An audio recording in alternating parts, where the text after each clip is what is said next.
जय हिंद दोस्तों, स्वागत है आप सभी का आपके अपने YouTube चैनल जैकपुर पे। तो आज के इस वीडियो में हम लोग क्लास 9 का फाइनल एग्जाम के लिए हम लोग मोस्ट इंपॉर्टेंट सवाल लेकर आए हैं सोशल साइंस का। और ये इसका सेट 3 है। इसके पहले भी सेट 1 सेट 2 चैनल पे अपलोड है। सभी विषय की पढ़ाई हो रही है। अलग से आप लोगों के लिए प्लेलिस्ट बना दिया गया है। उस प्लेलिस्ट पर जा करके आप अपने सभी वीडियो को आसानी से देख सकते हो। तो प्लेलिस्ट का लिंक हम डिस्क्रिप्शन में डाल देंगे, या नहीं तो वीडियो के लास्ट में आपको दिखेगा, वहाँ पर क्लिक करके आप अपने सभी वीडियो को आसानी से देख सकते हो। अब देखिए यहाँ पर कहा जा रहा है आपसे कि कॉन्वेंट क्या था। ठीक है, तो ये जो कॉन्वेंट था इसके बारे में आपसे पूछा गया है। तो कॉन्वेंट जो था आपका वो क्या था, एक तरह का धार्मिक जीवन को समर्पित समूह की एक जो इमारत होती है जिसमें धार्मिक काम ही होंगे। ठीक है, तो उसको हम लोग कॉन्वेंट कहते हैं। चलिए आते हैं दूसरे सवाल पे। कह रहा है कि 100 क्लॉथ से आप क्या समझते हैं। ठीक है, तो 100 क्लॉथ का अर्थ क्या होता है कि जैकोबिन को 100 क्लॉथ के नाम से जाना जाता था। इसका शाब्दिक अर्थ होता है बिना घुटने वाले। 100 क्लॉथ पुरुष लाल रंग की टोपी पहनते थे। सब सही है, यानी कि इनमें से सभी। तो राइट आंसर ऑप्शन डी ही होगा, क्योंकि सभी बात क्या है यहाँ पे सही है। अगले सवाल पे आइए। अगला सवाल है हमारा कि लुई 16वां को किस आरोप में 21 जनवरी 1793 को फांसी दे दी गई थी। तो उसका आरोप क्या। अगला सवाल है हमारा कि फ्रांस के इतिहास में किस कालखंड को आतंक का युग कहा जाता है, यानी कि आतंक के युग के नाम से जाना जाता है। ये काफ़ी इंपॉर्टेंट सवाल है और एग्ज़ाम में ये सवाल बार बार आता है और आप लोगों को छोड़ करके भी नहीं आना है। ये सवाल हो गया, इसका आंसर हो जाएगा 1793 से 1794 तक का जो काल होता है उसको आतंक का काल कहा जाता था, आतंक का युग। गिलोटिन क्या था, आपको गिलोटिन के बारे में पूछ लेगा कि गिलोटिन क्या था। तो सिर कलम करने वाली मशीन को गिलोटिन कहा जाता था। इस तरह से एक मशीन हुआ करता था जहाँ पे सर रख करके उसको उड़ा दिया जाता था। ठीक है, जैकोबिन सरकार के पतन के बाद सत्ता किनके हाथ में आ गई थी। तो जैकोबिन सरकार का जब पतन हुआ तो सत्ता जो वहाँ के मध्य वर्गों के हाथ में आ गई थी, इसको याद रखिएगा।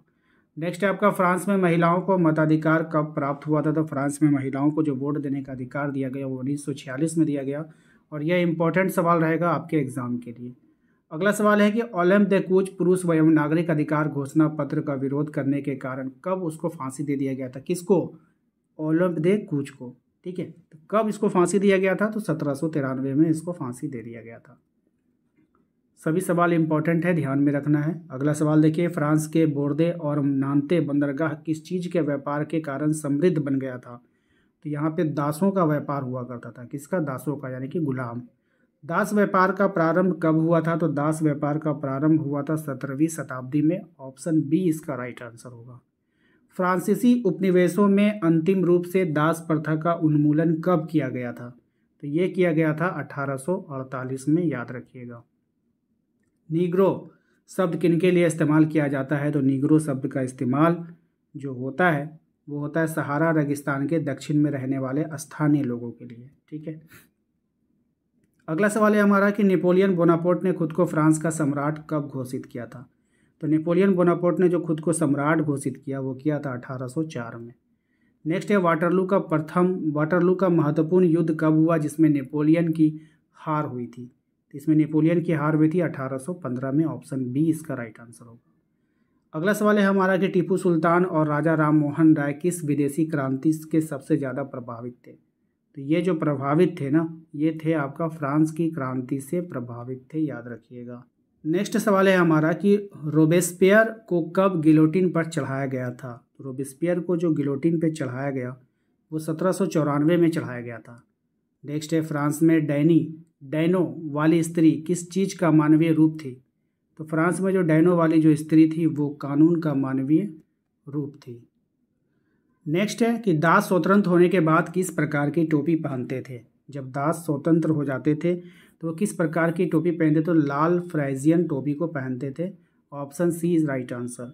1790 के दशक में निर्मित संविधान के अनुसार किन्हें निष्क्रिय नागरिक कहा गया था। तो यहाँ पर जो निष्क्रिय नागरिक कहा था, मतदान से वंचित पुरुष और महिलाओं को निष्क्रिय नागरिक के श्रेणी में रखा गया था।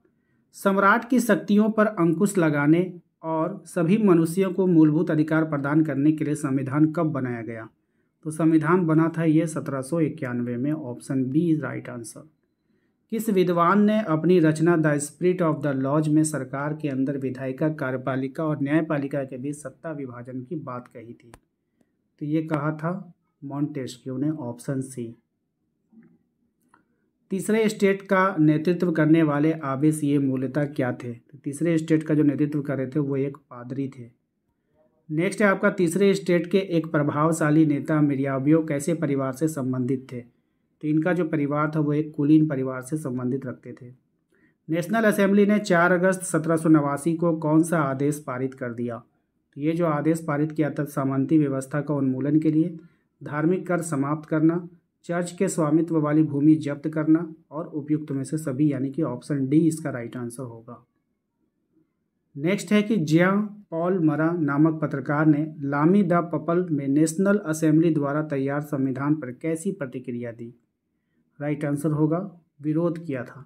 प्रतिक्रिया का मतलब क्या किया? विरोध किया। गिलोटिन का आविष्कारक कौन था? ये इंपॉर्टेंट सवाल है, एग्जाम में पूछा जा सकता है। तो डॉक्टर गिलोटिन, दोनों का नाम देखिए सेम टू सेम, याद रखिएगा। समता रोटी क्या था? ये जो समता रोटी था वो साबुत गेहूं से बनी बराबरी का प्रतीक वाला जो रोटी था उसको समता रोटी कहा जाता था। क्रांति के समय महिलाओं के कितने क्लब अस्तित्व में थे? तो क्रांति के समय महिलाओं के 60 क्लब जो थे वो अस्तित्व में थे। आशा करते हैं आप लोगों को आज का ये वीडियो पसंद आया होगा। वीडियो अच्छा लगा है तो प्लीज़ वीडियो को लाइक करके चैनल को सब्सक्राइब कर लीजिए, बेल आइकन को प्रेस कर लीजिए ताकि आने वाली हर एक वीडियो का नोटिफिकेशन आपके मोबाइल पे जाए। और व्हाट्सएप ग्रुप को ज्वाइन करना बिल्कुल भी ना भूलें, लिंक डिस्क्रिप्शन में मिल जाएगा।